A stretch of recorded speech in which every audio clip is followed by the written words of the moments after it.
Hello, aspiring record nerds of the internet. Today we're going to talk about 3 accessories that everyone who collects records needs to have. If you don't have this, go out and get it right now.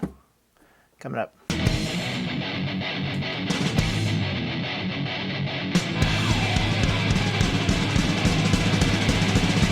Six in the morning.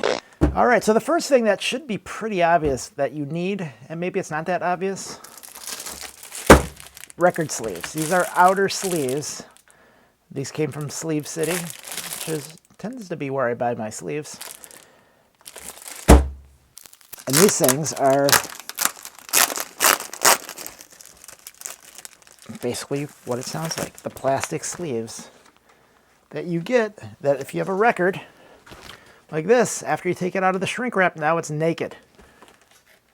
Naked records are damaged records waiting to happen. So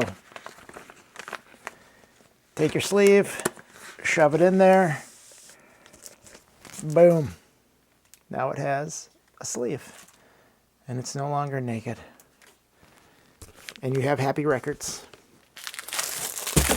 So as I said, I got these from Sleeve City. This is not sponsored by Sleeve City. These are their 9224 Ultimate Outer 2.5 mil record sleeves. You can get these for any record you have. Do you have a 7-inch? Do you have a 10-inch? Not only Sleeve City, but pretty much everyone who makes these, like Bags Unlimited or whomever, sell them in all different sizes. And they even make them for box sets too, so your box sets don't have to be naked. No one wants a naked box set either. Let's talk about things that are less obvious than this. All right, for this next part, we're going to need a prop. And this crappy turntable is a pretty good prop. It's pretty much all it's good for. The first thing you have to do when you buy a record player is you have to make sure it's level. Because if this thing is out of level, then this thing isn't going to track very well. Or be in focus very well. There we go.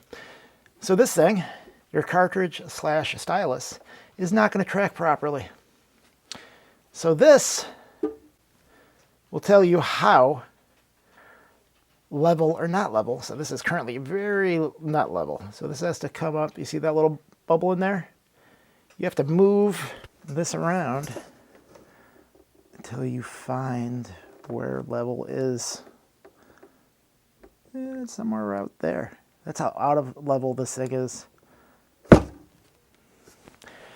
This is especially handy if you live in a house like mine that was built over 100 years ago where literally nothing is level. But I'm going to guess that in even newer houses that not everything is level. So you get this, and if you have a better turntable than this, it might have feet that spin and you can level it that way. Otherwise, you can try to level what this thing sits on. So that way you're not sticking shims under this thing and looking kind of ugly. But it's imperative that this is level. If it's not level, you're going to have mistracking, which is going to potentially make your record skip. And no one wants skipping records. Let's talk about the last thing that you absolutely need. After your turntable is level and you're going to put your record on, such as that, you might notice, and you might not even notice, that there's dust and other debris on your record, which is why you need one of these.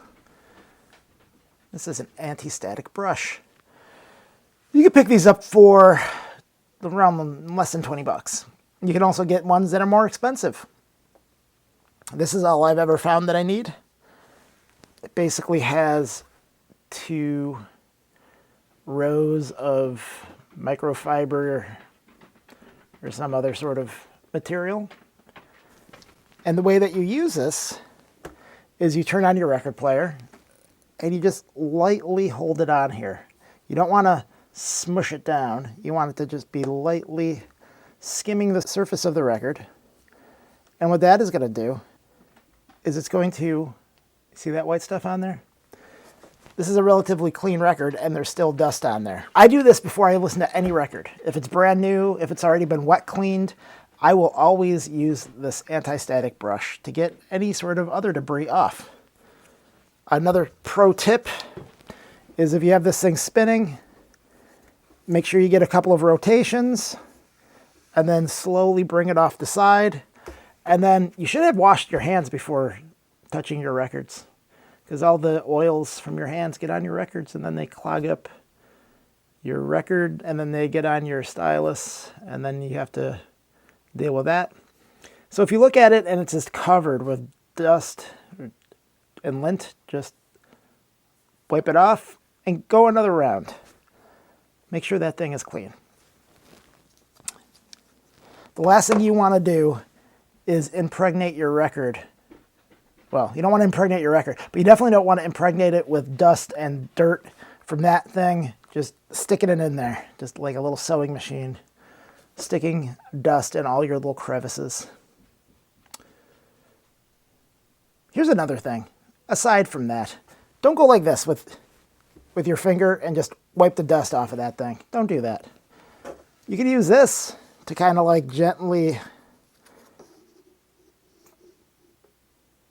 pull it off.